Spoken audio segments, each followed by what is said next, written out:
Hola, muy buenos días, ¿cómo estás? Me da muchísimo gusto saludarte en este martes ya a mediodía.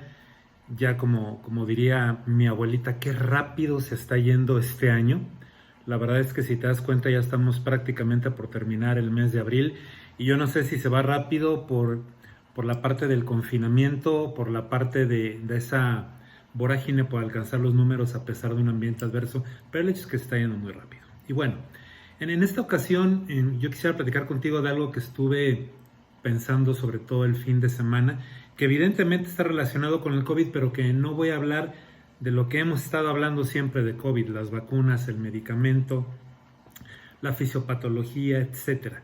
No quiero hablar específicamente del COVID como un factor que debemos de tomar en consideración en el momento de hacer nuestro liderazgo y el management de los equipos, particularmente en dirección médica. Yo creo que cuando todo esto empezó y se ha venido evolucionando, yo creo que dentro de la industria farmacéutica, dentro de las diferentes áreas funcionales de la empresa, una de las que más ha sufrido, sufre y creo que seguirá sufriendo es la visita médica. ¿Por qué? Porque el trabajo de la visita médica tiene que ser así como tal face to face en la gran mayoría de los casos. Y algo muy grave que ocurrió y que creo que sigue ocurriendo en muchas empresas es que a pesar de la contingencia y a pesar de que ahora el mercado se comporta diferente, los KPIs de la fuerza de ventas no fueron modificados. Yo entiendo que la fuerza de ventas requiere un pago, un incentivo. Parte de su BRIC es el número de médicos visitados, pero créanme que ha sido bien complicado para que la fuerza de ventas pueda llegar a este número mágico del objetivo por mes o por ciclo, y la están pasando muy fuerte, pero creo que habría que pensar un poquito en rediseñar y en volver a pensar cómo podemos hacer más óptimo el trabajo de la fuerza de ventas y evidentemente sus KPIs. Mi tema no es fuerza de ventas, pero lo quise mencionar porque lo que ahora te voy a mencionar es justamente qué pasa con el equipo de dirección médica que de alguna u otra forma su trabajo es en el campo, es decir, lo que nosotros conocemos como medical on field. En el entendido que, aunque tú no seas medical on field, para mí medical on field es el MSL y el programa de soporte a pacientes, pero aunque tú no seas medical on field, cuando menos en mi caso, yo creo que es un tiempo muy prudente, muy sano y que así debe de ser, que por ejemplo directores y gerentes médicos pasen en el campo cuando menos un 20%. Yo creo que eso antes de la pandemia era lo indicado, porque de otra manera tú como medical, si no sales al campo a ver qué es lo que en verdad está pasando, te cuesta trabajo poder encontrar esa pieza del rompecabezas que de repente nos falta. Yo considero que un medical affairs que no sale a campo, cuando menos, digo, el 20% del tiempo para mí es un número adecuado, pero cuando menos unos 4 días al mes, se está perdiendo una parte importante del partido. Pero entonces vamos a hablar de medical on field por definición, que para mí es los MSLs y el programa de soporte a pacientes que está adscrito al área de medical affairs. Mucho de lo que voy a platicar contigo aplica a PCP, sobre todo a PCP, si te pones a pensar que al final PCP pues lo que tiene que hacer es, tiene que ir a enseñarle al paciente cómo aplicar el medicamento, en algunos casos aplicárselo, educar a la familia, hablar con el paciente, ir con el médico, ir al ministerio, ir a la caja, recoger el medicamento, etc. Hay muchas cosas que hoy en día, por la situación que estamos viendo, PSP no lo está llevando al 100%, por lo tanto, yo no puedo decir que mi equipo de PCP no esté alcanzando los objetivos. Más bien lo que tendría que hacer es reconsiderar los KPIs de mi equipo de Medical on Field, porque el mercado, porque el campo hoy es diferente. Me voy a centrar en los minutos que me queda, particularmente en el MSL. Quiero decirte que al menos para mí, el MSL es una de las figuras, no solamente en Medical Affairs, creo que en sí en la industria farmacéutica, que está tomando una relevancia extraordinaria, pero que desafortunadamente es infravalorado. El MSL es una pieza clave, gracias a que a través de su labor principal, que es el engagement y el provocar advocacy a largo plazo y muy sólido, participa de manera importante en la manutención del ciclo de vida del producto. Sin embargo, hoy en día el MSL se está viendo topado con muchísimas cosas porque está en el campo o estaba en el campo. Por ejemplo, tiempos muy limitados, si es que acaso ocurren como tales en el face to face, tiempos muy limitados con el líder de opinión. Ya sé que estos tiempos estamos tratando y en el intento de hacerlo por vía digital, pero estamos todavía en ciernes. Obviamente el hacer el switch tanto por parte de nuestro equipo MSLs como del líder de opinión, de la parte tradicional, la parte tecnológica, cuesta. Y no cuesta tanto porque tecnológicamente está difícil, cuesta porque estamos acostumbrados al contacto cercano. Sabemos que ese approach de humano a humano da unos dividendos extraordinarios. Hay un acceso muy limitado a los sites. Por ejemplo, si nuestro equipo de MSLs iba a los hospitales, a las clínicas, etcétera, los sites donde estaban los líderes de opinión, hoy en día el acceso está prácticamente limitado, restringido. Un factor que es netamente humano y que es bidireccional, no solamente para el MSL, sino también para el médico, se llama miedo. Miedo porque tengo que estar en contacto, miedo porque tengo que estar en los lugares donde van los pacientes potencialmente o no infectados, miedo porque incluso nosotros mismos podemos ser portadores asintomáticos. Por ahí se dice que cerca del 50% de los habitantes de este planeta somos portadores presintomáticos de alguna u otra manera.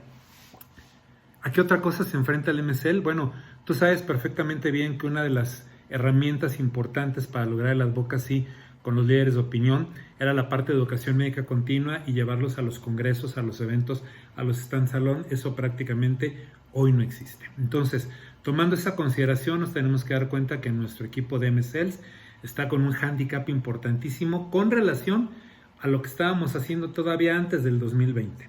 Entonces tenemos que pensar dos cosas, o una de dos. O sigo por el mismo camino y el rendimiento o el performance va a ser malo, y digo entre comillas porque no depende de ellos, o bien hago un cambio en mi estrategia y por ende en los KPIs. Viendo algunas publicaciones interesantes, voy a ver si me da espacio para poderlo poner, las dos tablas que me llamaban mucho la atención.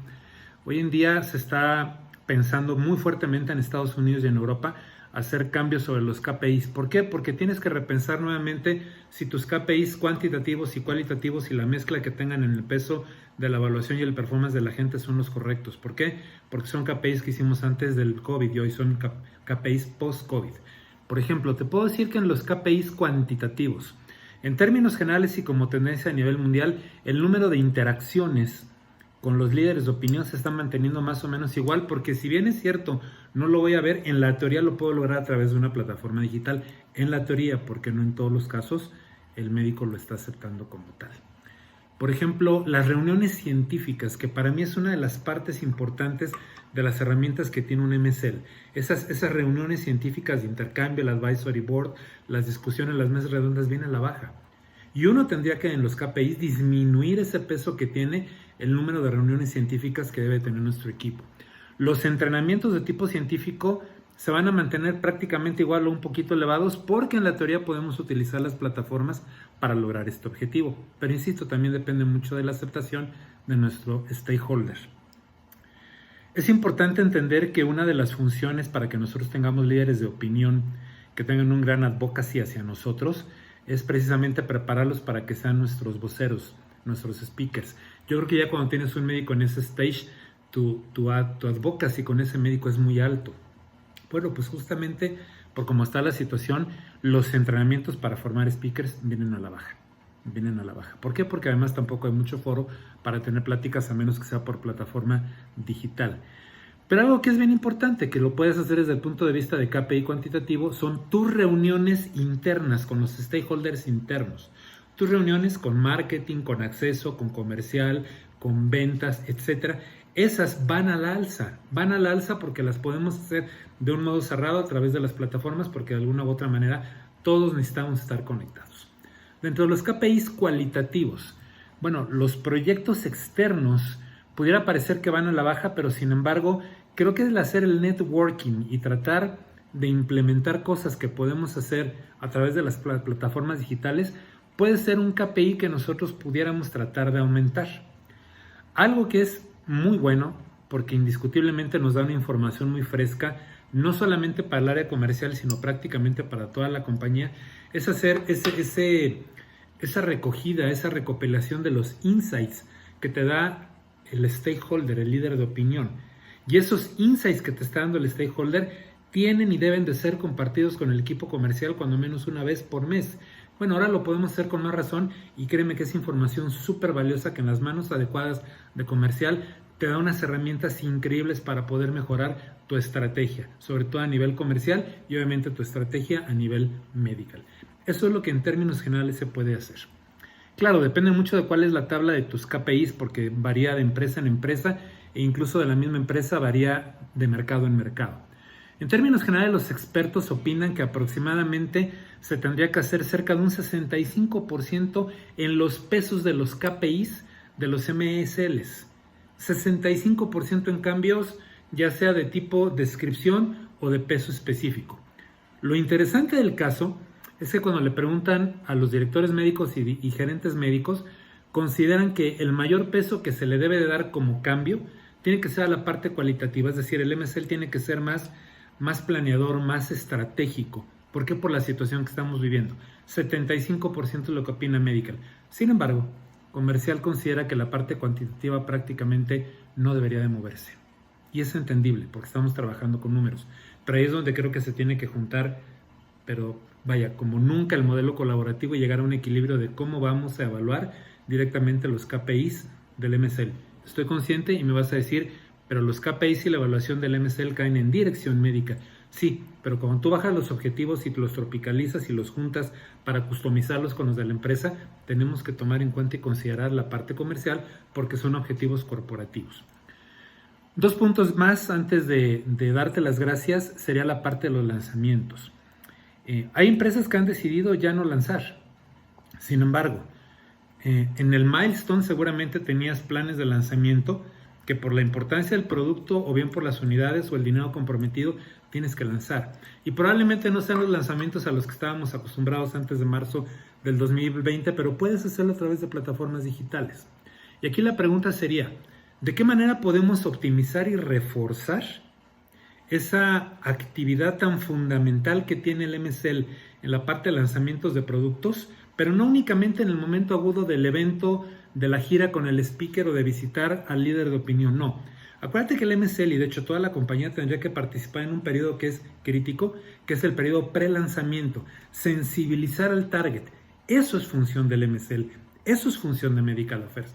¿Cómo vamos a reingeniar la cabeza para poder tener un prelanzamiento adecuado desde el punto de vista de los recursos que tenemos en Medical Affairs? ¿Cómo vamos a cambiar la forma de actuar del MSL en el prelanzamiento? En el trans no va a cambiar tanto, excepto que vamos a utilizar una plataforma. Pero luego hay una parte crítica que en muchas ocasiones no se considera prácticamente por nadie en las compañías, que es el post-lanzamiento. Si tú no haces un post-lanzamiento adecuado, y en este caso desde el punto de vista medicals, con seguimiento a tus ponentes y a las audiencias claves y a los médicos potenciales, difícilmente vas a poder paladear si lo que hicimos en el lanzamiento y en el pre-lanzamiento está funcionando o no. El post-lanzamiento, y perdón que hable en singular de primera persona, para mí es vital, es toral.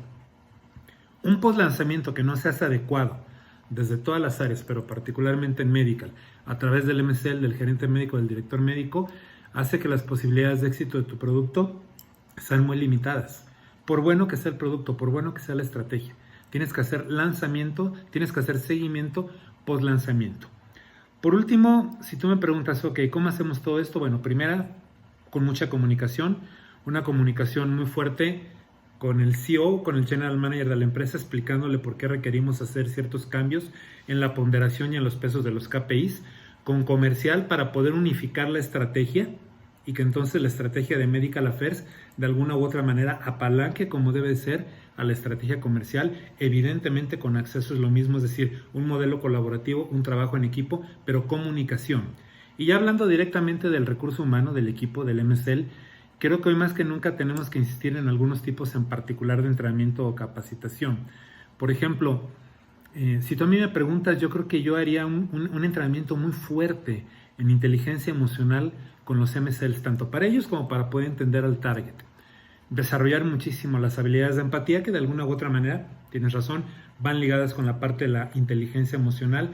Tienes que hacer un liderazgo muy umbous, es decir, que el MSL sea capaz de autogestionarse a través de tu empoderamiento y a través de la responsabilidad que adquiere el MSL, entendiendo cuál es la situación que queremos hoy en día. Ya lo que es súper importante es pulir las habilidades de relacionamiento. Mientras mejores sean las habilidades de relacionamiento del MSL, créeme que los resultados van a ser mejor, incluso en momentos de pandemia. Se dice por ahí que en algún momento va a pasar esto, pero en el Inter tenemos que hacer las cosas. En el Inter tenemos que lograr los objetivos. En el Inter tenemos que hacer que el equipo se sienta seguro. En el Inter tenemos que hacer que el equipo dé lo mejor, el 120%, o como dicen en algunos lugares, la milla extra. Y esto aplica, y te lo digo desde Medical Affairs, porque Medical Affairs on Field, que es el MSL y PCP, creo que es el que más sufre el embate del COVID y las restricciones allá afuera, pero aplica para toda la empresa. Aplica para toda la empresa. Yo creo que, resumiendo, te puedo decir que una de las cosas que tendríamos que hacer es repensar nuevamente nuestra estrategia, particularmente con MSLs y con PCP, hacer una revisión nuevamente de los objetivos y obviamente hacer una revisión exhaustiva de los KPIs y de su peso. Pero no sé, tú coméntame qué es lo que opinas, cuál es la realidad que tú estás viviendo en este momento en tu empresa y con tu equipo, si se ha presentado una situación parecida. Si ya lo hiciste, compártenos tus buenas prácticas. Si estás por hacerlo, también dínoslos. Yo creo que es muy importante porque al final del día dicen que lo que no puede ser medido no puede ser evaluado y lo que no puede ser evaluado no puede ser cuantificado. Entonces tenemos que hacer ahí un stop y saber qué es lo que vamos a hacer con los sistemas de medición de nuestra gente, pero que también forma parte del liderazgo. Te agradezco mucho tu atención, que tengas un excelente día, que la semana pinte lindo y que cierres muy bien el mes de abril. ¿Sale? Te mando un abrazo. Muchas gracias por todo. Hasta luego. Buen día. Chao.